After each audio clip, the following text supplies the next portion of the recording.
Y Eduardo, desde la perspectiva del MITMA, esperamos tu valoración, análisis y balance del estado de la cuestión. Bueno, pues muchas gracias por la invitación.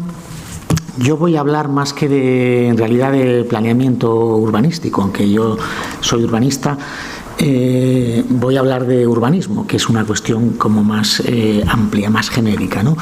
Y no voy a hablar de planeamiento urbanístico porque en general los instrumentos de planeamiento urbanístico en España, como ya decía la Ley del Suelo del 2007, tradicionalmente han estado basados en la producción de ciudad, ¿no? Orientados hacia la producción de nueva ciudad. Y creo que los retos que tenemos por delante no son tanto en cómo vamos a hacer la nueva ciudad, los nuevos tejidos, que doy por supuesto que los vamos a hacer maravillosamente bien, porque ya somos todos conscientes de todos estos retos y lo sabemos hacer muy bien, sino sobre todo cómo vamos a repensar la ciudad que tenemos, la ciudad consolidada, lo que la ley llama en el artículo 21 intervenciones sobre el medio urbano, que en la jerga urbanística pues serían actuaciones sobre el medio urbano, que no es exactamente lo mismo, porque la palabra actuaciones en lugar de intervenciones pues tiene unas determinadas connotaciones en la ley del suelo, ¿no? Pero en fin, de lo que estamos hablando es de lo que la ley de las 3 Rs, la ley 8/2011, ¿no? Llamó regeneración, rehabilitación y renovación urbana, ¿no? Y para lo cual todavía no tenemos unos instrumentos claramente definidos, ¿no? Bueno, en realidad de lo que voy a hablar va a ser de cómo se traducen los objetivos de la ley en el medio urbano, ¿no? Esos objetivos de la ley que luego se desarrollan en el PNIEC, en el Plan Nacional Integrado de Energía y Clima, y que en el sector que nos afecta, que es el sector de la edificación, en realidad se desarrollan todavía más en la ERESE, ¿no? En la Estrategia de Rehabilitación Energética en el sector de la edificación en España, ¿no?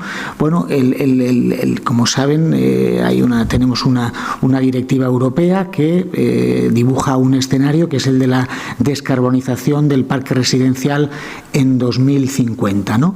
Y eso pasa por 2 ideas claves, que son sobre las que voy a hablar fundamentalmente, ¿no? Una es la electrificación y otra es el impulso de la eficiencia energética, ¿no? Bueno, pues empezando por la electrificación. ¿Qué significa la electrificación en estas ciudades, ¿no? Ese despliegue de la bomba de calor, ¿no?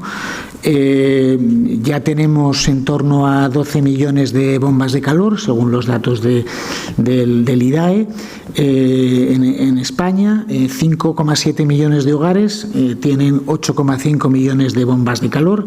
Luego hay otras 2,3 en comercios, 1 millón en la industria, etcétera, pero fundamentalmente es en el sector residencial, ¿no? Bueno, pues ¿qué va a significar ese despliegue de la bomba de calor? ¿Cómo lo vamos a hacer? ¿Cómo lo hemos hecho hasta ahora? Cada uno pone una bomba de calor allí delante de su ventana, o esto necesita una planificación, algún tipo de planificación a nivel urbano, a nivel de edificio, etcétera. Yo no hablaría, por tanto, de cuántas necesitamos, sino de dónde las necesitamos y, sobre todo, cómo las vamos a desplegar, ¿no? Cómo se implantan esas bombas de calor en las viviendas, cómo se implantan en las viviendas que ya tienen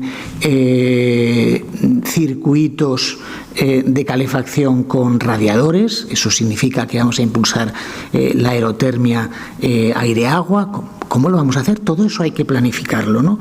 Y hay que dar señales a los consumidores, porque los propietarios de las viviendas tienen que saber hacia dónde se tienen que dirigir y cómo tienen que adaptar sus viviendas, ¿no? Ese es un reto importante que tenemos que hacer. Otra reflexión: ¿qué papel juega el gas en esto, ¿no? El gas dentro del PNIEC y la ERESE, pues es un vector transitorio, todavía se va a mantener en una determinada época, a medio plazo, ¿no? Aún teniendo en cuenta ese escenario final de la electrificación, ¿no? Y bueno, pues por lo tanto habrá que planificar muy bien esos cambios de instalaciones, ¿no? Pues no decir, bueno, mire usted, ahora tiene que poner caldera de condensación, pero dentro de 5 años se tiene que pasar a la bomba de calor, ¿no? Eso es mensajes hay que tenerlos claros y transmitirlos también de manera clara, ¿no? Bueno, un objetivo clarísimo tanto de primero ley PENIEC ERESE a 2030 es la eliminación de los gases licuados del petróleo, propanos, butanos y gasoil a 2030, que no queda nada. ¿Cómo se va a hacer eso? Bueno, pues tendremos que planificarlo, asignar los recursos necesarios para hacerlo, etcétera. No es un reto fácil. El tema de la biomasa, el despliegue de la biomasa y la ineficiencia del funcionamiento de la biomasa actual en gran parte en el medio rural, en chimeneas de tiro abierto muy poco eficientes, etcétera. Otro reto importante. ¿Qué pasa con el tema de las calderas colectivas centralizadas, ¿no? En los edificios que tienen calefacción central, ¿no? ¿Hacia qué tipo de combustible tienen que ir, ¿no? Bueno, todo eso hay una senda que está dibujada en la ERESE, pero que es muy importante poner en marcha, ¿no? Bueno, pasando al segundo aspecto, ¿no? Al de la eficiencia energética, ¿no? Ese principio, ¿no? que está en la directiva de la eficiencia energética primero, la reducción de la demanda, la rehabilitación energética y la edificación. El objetivo que marca el PENIEC era rehabilitar 1,2 millones de viviendas. En el nuevo borrador presentado hace unos días, se sube ese objetivo a 1,38 millones de viviendas a rehabilitar a 2030. Muy bien, para mí la pregunta fundamental no es cuántas de nuevo, sino cuáles y dónde. Es decir, qué tipologías son las que hay que rehabilitar y en qué zonas climáticas. Eso es lo que hace la ERESE, la Estrategia Española de Rehabilitación en el sector de la edificación. Y las conclusiones que se obtienen y que se derivan de la lectura de la ERESE, pues son, cuando menos políticamente, no sé si decir incorrectas, pero políticamente complicadas. Porque, pues por ejemplo, la mayoría del consumo, las viviendas que más consumen son unifamiliares.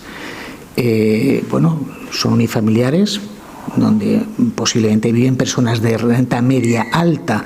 Vamos a subvencionar esas rehabilitaciones en viviendas unifamiliares de rentas medias altas, es decir que, habrá que diseñar menús y paquetes de medidas de impulso a la rehabilitación que vayan a las personas más vulnerables y a las viviendas objetivo, no a las que es rentable rehabilitar en términos de mercado, ¿no? Bueno, y luego hay otra cuestión que es el reparto territorial de los fondos. La misma vivienda cuesta lo mismo rehabilitarla en Canarias, en Almería y en Burgos, la misma vivienda. Pero evidentemente los ahorros energéticos que se obtienen en Burgos son muy diferentes a los que se obtienen en Almería y no digo ya nada en Canarias, ¿no? Entonces, ¿por cuáles vamos a empezar? ¿Qué viviendas vamos a rehabilitar? ¿Cómo vamos a repartir esos fondos a nivel territorial, ¿no? Esa es una cuestión también complicada. Pero para mí, sobre todo, la pregunta es cómo se pone esto en marcha a nivel local.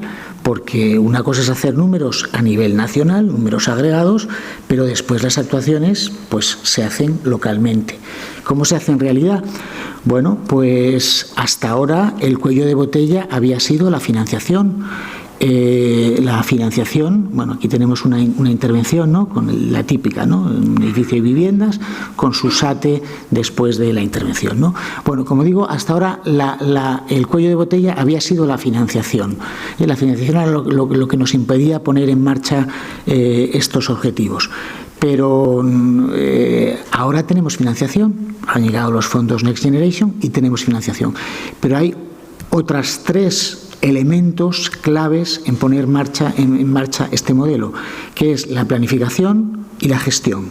O sea, necesitamos un triángulo que tiene esos 3 elementos. Ahora tenemos el de la financiación, pero si no tenemos planificación, pues no sabemos a dónde vamos. Y, por supuesto, si tenemos planificación, tenemos financiación y no tenemos mecanismos de gestión, no tendremos la forma de poner eso en marcha.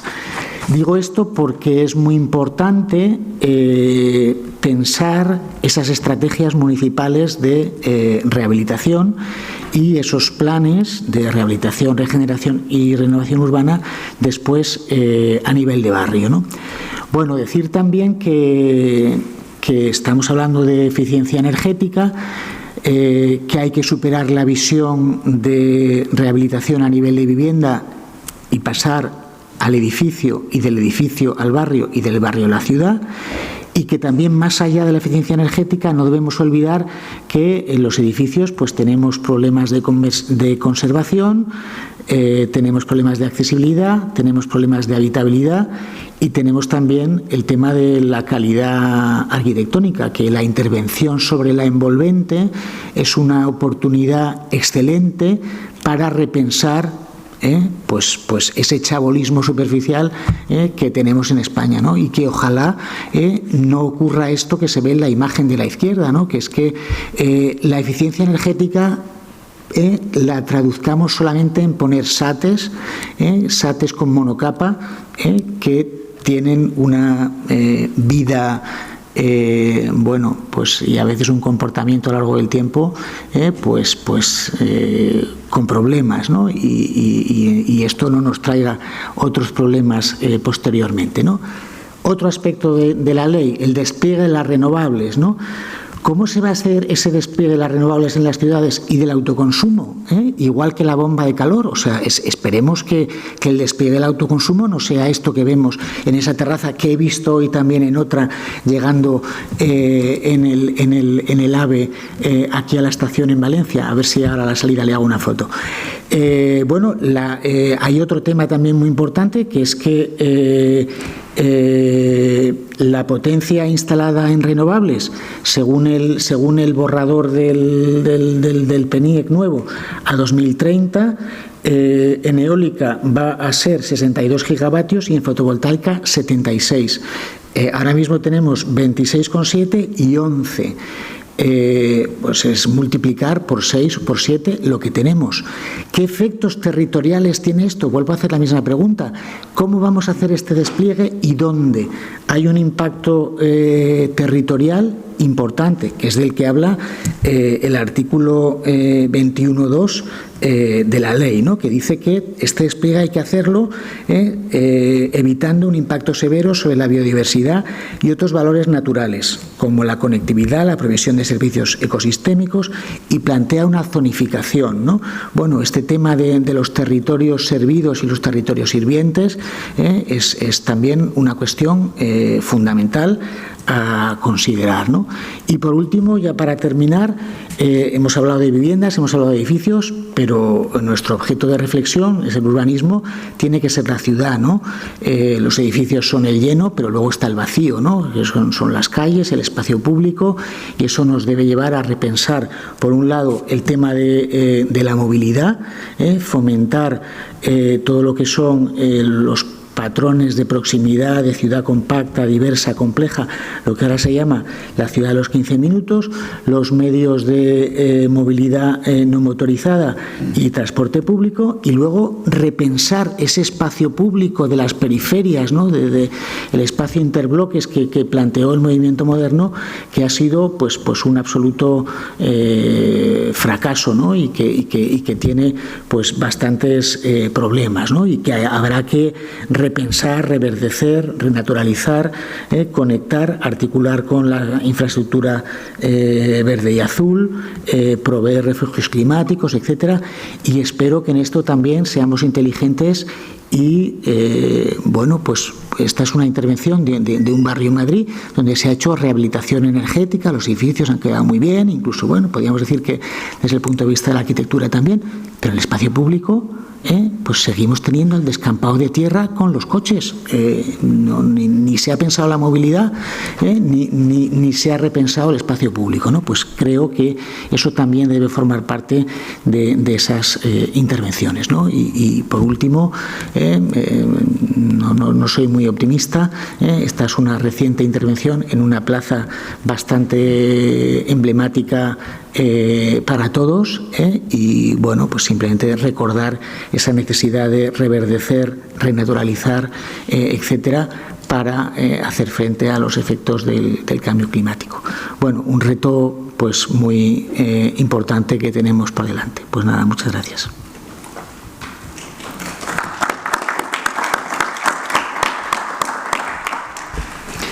Muchísimas gracias, Eduardo. Llamando la atención acerca de la ciudad existente y que, por lo tanto, ¿no?, la resiliencia climática, la mitigación climática implica una acción sobre y un repensar, como has dicho reiteradamente, ¿no?, la ciudad existente y no solamente nuevos desarrollos. Vínculos importantes con otros ámbitos normativos y con otra legislación que de manera complementaria a lo relativamente específico, ¿no?, de cambio climático, adaptación al cambio climático, entran en juego y van a ser importantes para la adaptación al cambio climático. Cuestiones en esa legislación complementaria y cuestiones importantes como son la eficiencia energética, los servicios de ecosistemas, infraestructura verde, que aparecen mencionados y se abordan de manera importante. Cómo hay diferencias territoriales importantes en el despliegue de esa legislación complementaria y también en el marco de la adaptación. Y no es lo mismo la resiliencia climática en distintos contextos geográficos que tenemos en España y frente a distintos retos climáticos, ¿no? Y luego, cómo podemos articular fondos, mecanismos para lo que hablábamos antes en la presentación de Paco, para la implementación, para que realmente se hagan cosas en esa dirección. Muchísimas gracias.